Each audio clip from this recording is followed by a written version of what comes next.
SIR এর খসড়া voter তালিকা প্রকাশ পেয়েছে। প্রায় 58 লক্ষ নাম বাদ গেছে এবং তারপরেই ঝাঁপিয়ে পড়েছে তৃণমূল কংগ্রেস। আজ নেতাজি ইন্ডোরে মমতা বন্দ্যোপাধ্যায় বিএলএদের সঙ্গে বৈঠক করেছেন এবং সেই বৈঠক থেকে বিজেপি এবং নির্বাচন কমিশনকে নিশানা করেছেন মমতা বন্দ্যোপাধ্যায়। তিনি বলছেন, কেন্দ্রীয় সরকারের অনেক এজেন্সি বিএলও লাগিয়েছে। ভোটের 2 মাস আগে এসআইআর এর মানে সরকার 6 মাস উন্নয়নমূলক কাজ করতে পারবে না। বিজেপি আমাদের সঙ্গে খেলে কিছু করতে পারবে না। কেন্দ্র অনেককে নিয়োগ করেছে, কাকে কোথায় নিয়োগ করেছে তার খবর রাখুন। সব ডিটেইলস চেয়েছেন মমতা বন্দ্যোপাধ্যায়। শুনুন কি বলেছেন তিনি। সেন্ট্রাল গভর্নমেন্টের এজেন্সিরও অনেক বিএলও লাগিয়েছে। এই প্রথম মাথায় রাখবেন, আমার কাছে স্টেট সেন্ট্রালে কোনো পার্থক্য নেই। আমি সবাইকে বলছি, যার যার দায়িত্ব পালন করুন, আমাদের যতটা সহযোগিতা আছে আমরা করব। কিন্তু গায়ের জোরে যে কাজটা করতে 2 বছর লাগে, সেইটা মাত্র 2 মাসে করতে হবে, যাতে গভর্নমেন্ট আগে থেকে 6 মাস কোনো ডেভেলপমেন্টের কাজ করতে না পারে। বিজেপি, তুমি আমাদের সাথে কোনো কিছু খেলে পারবে না।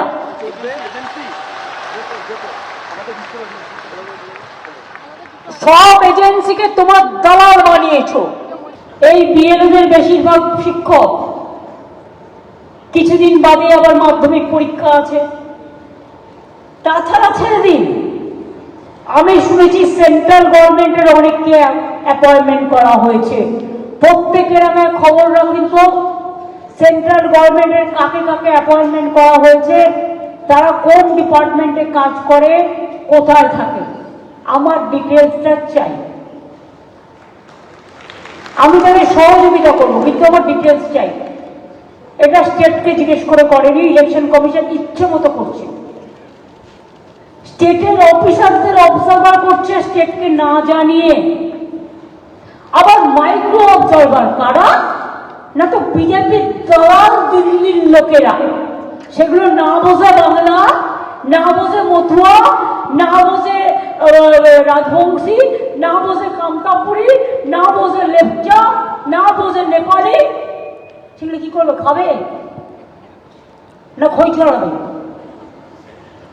কোনটা করবে জিজ্ঞেস করুন। তারা নাকি হিয়ারিং করবে। হিয়ারিং না হলে ইয়ারিং দিয়ে দিন একটা করে। এসআইআর নিয়ে নেতাজি ইন্ডোর থেকে মমতা বন্দ্যোপাধ্যায় যখন এভাবে কেন্দ্রকে নিশানা করছেন, তখন পাল্টা এনি সরব হয়েছেন শুভেন্দু অধিকারী। তিনি বলছেন, মমতা বন্দ্যোপাধ্যায় মিথ্যাচার করছেন। শুভেন্দু অধিকারী আরো বলেছেন যে এসআইআর নিয়ে নির্বাচন কমিশন স্বচ্ছভাবে কাজ করছে, মমতা বন্দ্যোপাধ্যায় মিথ্যাচার করছেন। পশ্চিমবঙ্গে কেন্দ্রীয় বা আধা কেন্দ্রীয় সরকারি সংস্থায় কর্মরতদের নিয়োগের কথা বলেছে কমিশন। রাজ্যের বাইরে কর্মকর্তাদের নিয়োগের কথা কোথাও বলা হয়নি।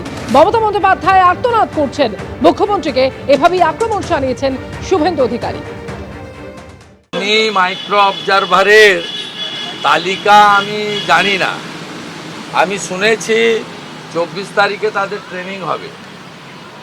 আমি চ্যালেঞ্জ করলাম মমতা ব্যানার্জিকে যে 3000 মাইক্রো অবজারভারের মধ্যে একজনও যদি পশ্চিমবঙ্গের বাইরের রাজ্যে কর্মরত কোনো মাইক্রো অবজারভারের নাম আপনি দেখাতে পারেন, তাহলে আমি ক্ষমা চাইব।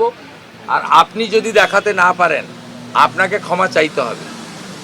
পশ্চিমবঙ্গের কেন্দ্রীয় সরকারি সংস্থা বা আধা কেন্দ্রীয় সরকারি সংস্থাতে কর্মরতদের বিষয়েই গাইডলাইন প্রকাশ করেছে ইলেকশন কমিশন।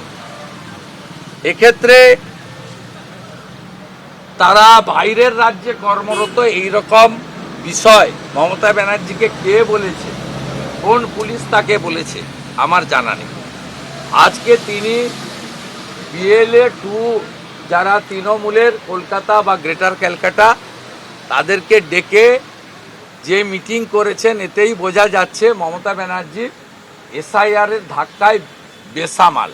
এবিপি আনন্দ, এগিয়ে থাকে, এগিয়ে রাখে।